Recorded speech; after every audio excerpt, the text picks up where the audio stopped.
So nothing says we love our fans like totally ignoring them. Let me tell you what I mean. So a buddy of mine shared a video from the Carolina Hurricanes Capitals game the other night. I I'm not a hockey fan, but hey, go Canes because I'm in Raleigh.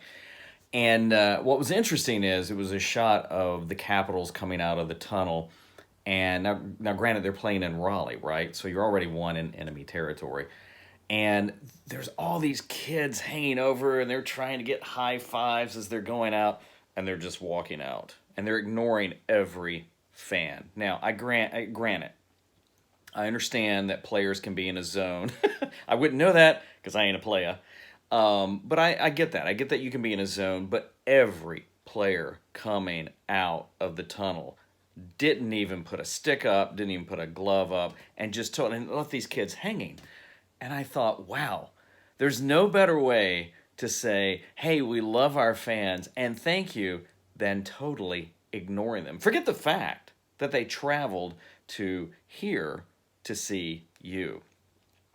I always have struggled with anybody that likes anything I do on social media or follows something. I hate to even call them followers and fans and stuff like that because you are a person. I mean, if you see this and you agree or disagree, that's okay. But and obviously, I want to do stuff that helps people and touches people, inspires people.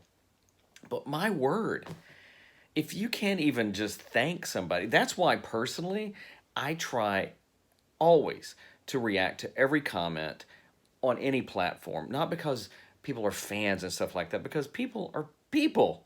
So if you want to truly tell people that follow you or engage with you or interact with you or whatever, subs or whatever, if you want to show them that they care, if you want to prove to them that they care, interact with them. If you don't, totally ignore them, like the Capitals. Nothing says we love you like ignoring you. Good tip. Think about it. I'm Kevin. Thanks for watching. Peace out.